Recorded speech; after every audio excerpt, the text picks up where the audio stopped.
Hey everyone, it's me, Buster Green. So here's a quick review of the movie LookBack, a short anime film that was created by Chainsaw Man writer Tatsuki Fujimoto that got a recent limited theatrical run via it being distributed by the legendary but aging film studio MGM. Since when does MGM do anime? What the heck? Alright, so the film is only 58 minutes long, so I'm glad I didn't go to the theater to watch this. I would have been like, what the fuck, that's too short. I would have fully felt ripped off paying like $20 to see a 58-minute movie. I would have been a little peeved, but instead I saw it on Amazon Prime where I was just delightfully surprised by how short it was. And I guess I like this movie, but it is a sad freaking movie. Okay, so this movie is really weird.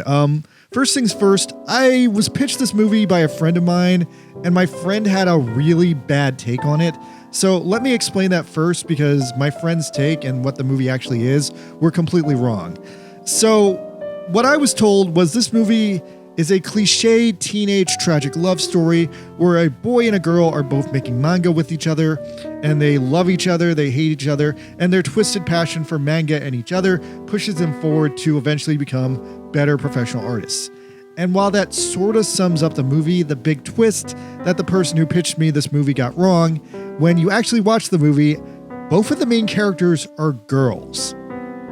So yeah, there is definitely a lot of intimacy and love here, but this is actually a lesbian coming of age movie about two girls who are pursuing a career in the manga/anime industry, and it's a little bit ambiguously gay because it's definitely kind of a love story, but there's not really any direct love in it.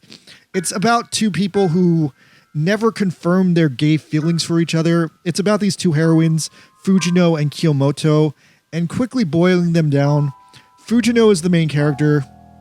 She's a well put together, kind of a girl boss character. She's got that career woman state of mind, although I would say she's a little bit of a typical man in terms of the way she goes about her goals and the way she pursues her career.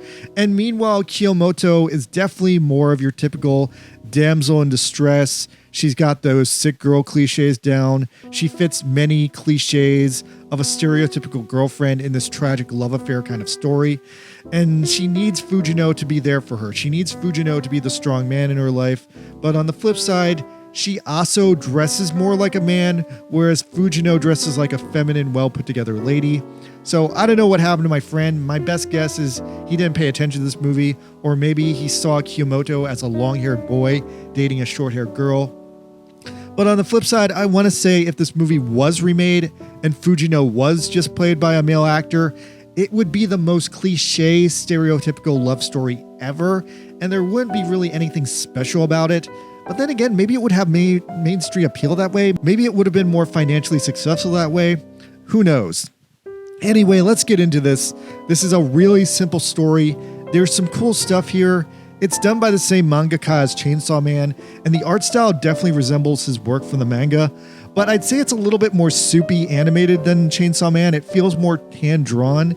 It feels like people were drawing this with pencils. It feels like the drawings are more organic, more alive, a little bit softer.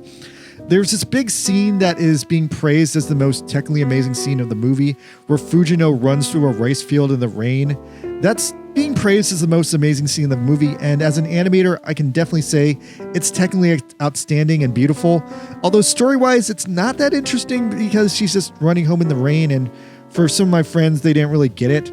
All right, so this is the end of my non-spoiler section. I'm going to recommend you guys check this movie out if you're interested in lesbian romance. Otherwise, if you have checked it out already, stand by for my recap and final thoughts. Spoilers ahead! Okay, here's the summary. So, the basis of the plot, as far as I can break it down, is the movie takes place in a suburb outside of Tokyo up near the mountains. I'm going to say it's Saitama because it looks like Saitama, but hey, it could be Gunma for all I know. It starts off introducing us to Fujino, who's a 6th grader who makes manga for the newspaper. One of her first manga is animated in the film, and I love this because it looks like a kid animated it. And it's this weirdly tragic story about a couple who dies in a car crash and then gets reincarnated trying to find each other later. And it sounds like a shitty version of Your Name, except it turns out the boy has been reincarnated as an asteroid that's going to end all life on Earth if he finds his girlfriend. So what? Yeah, tragic lovers. That's kind of the theme of this anime if you haven't figured it out.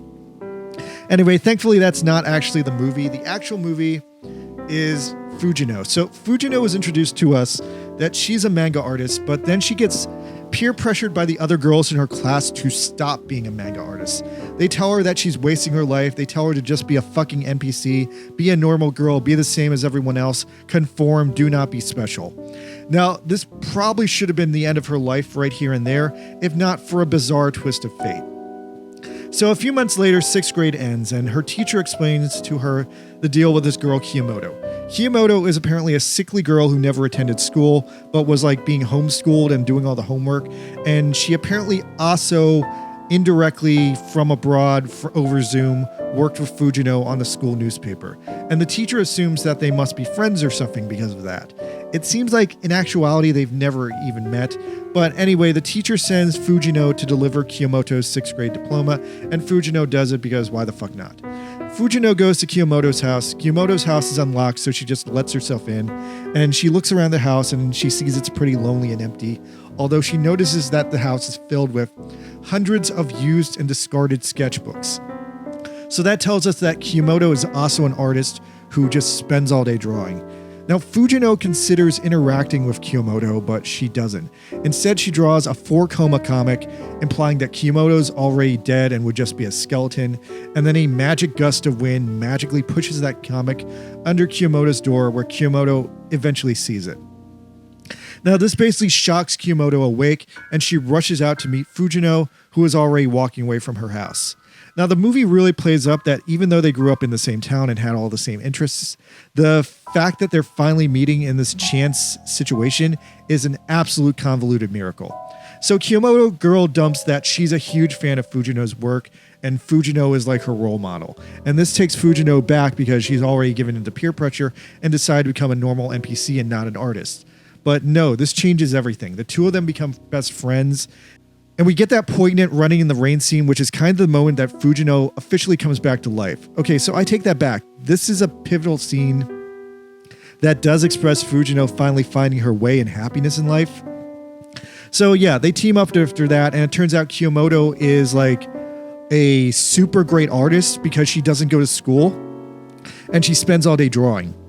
So then after that, they go to high school, and for the rest of high school, Fujino and Kiyomoto become a manga co-creation pair, and they are honestly super successful, like freakishly successful, more successful than like high schoolers should be. They win all these contests, they get their shorts published, they make tons of money, and this is just nuts because they're kids in high school, and this shouldn't be happening. So everything is going great for them, and they graduate high school. Now at this point, Fujino gets a straight industry offer right out of high school, and she's basically set for life. Now Kiyomoto should also technically be set for life because she can just piggyback off of Fujino's deal. But for whatever reason, she doesn't want that. She turns it down. She says that she wants to go to traditional art school to learn to be a painter and become her own person and become a classical trained artist. And she does that, and that effectively ends their working relationship / friendship together, and that's it. From there on out, there's no more meaningful or constant interactions between them. They just drift apart. So then the story after that has a third time skip. I want to say it skips ahead another few years, maybe like 3 years. Fujino has become godly successful. She becomes a Tokyo mangaka. She has this manga called Shark Kick. It basically seems like G-rated Chainsaw Man, and everything's going great for her until eventually, I want to say, something overwhelms her at work, and she realizes she's so overworked that she desperately needs help again. And she decides out of the goodness of her heart, because she's been pressured like this, to check in on Kiyomoto again and try one more time offering her to take that job again because she wants them to team up again and be awesome together. Well, bad fucking news. Kiyomoto died. Now, if this was like your typical rom-com tragic love story, if this was the fault of In Your Stars or something like that, you'd assume that Kiyomoto finally gave in to her childhood illness and died of cancer or something, right? That was the incredibly set up premise of the film. But no, you'd be wrong. This one throws one last twist out here. In a story ripped from the headlines and gruesomely mirroring the Kyoto Animation arson attack, some crazy guy came out of nowhere one day and murdered Kiyomoto with a pickaxe. And yeah, this is a direct reference to the Kyoto Animation arson attack because the guy in the film is basically quoting the headlines and quoting the biography of the Kyoto Animation arson guy as he murders Kiyomoto with a pickaxe. Fujino, realizing that her friend is dead, has this mental what-if scenario that if she had only been there that day, if she had randomly gone to art college to check in on her, she could have easily swept in and defeated this dude with her superior physical combat skills. Because Japanese people just don't do well at physical confrontations when like someone is like openly hostile to them, like emergency situations like this. And that's kind of what happened in the Kyoto Animation arson situation. Like a lot of people stood their ground and ended up burning in fire. And it's even shown in this anime that Kiyomoto just sat on the bench trying to eat her lunch and let him pickaxe her to death. She made no attempt to run away, and any reasonable person would have been like, oh fuck, here comes a blood-covered guy with a pickaxe. Run the fuck away from this guy. Now, I'm not sure if this guy killed a bunch of people or just Kiyomoto in the movie, but as the audience, we only know and care about Kiyomoto. So then Fujino has this basically huge daydream what-if scenario that she teleported there, and this surprised me because just for a second, I thought maybe Fujino had some superpowers or something. Maybe this was a weird, like, time travel twist, but no, it's not that. It's just her weird fantasy. So yeah, Kiyomoto actually died. And then at the end of the movie, Fujino returns to Kiyomoto's house in Saitama to like pay her last respects. And Fujino has a complete breakdown, realizing that even though Fujino had not thought about Kiyomoto in the past 3 years, Kiyomoto thought about Fujino every fucking day. She never stopped thinking about her. All of their childhood work was pristinely preserved in Kiyomoto's house, and Kiyomoto had also been freshly purchasing brand new copies of all of Fujino's new work to support her and support her professional career. And Fujino realizes this at that moment and has a full crying breakdown in Kiyomoto's room as she just looks around the room, realizing that everything in the room is basically screaming that Kiyomoto loved her, straight up loved her as much as humanly possible. And she just thought she was this replaceable assistant that she couldn't even properly replace. And that's the end. Fuck. Well, this was definitely your cliche tragic love story that I've heard a million times before. But hey, it's new this time because it had lesbians in anime culture.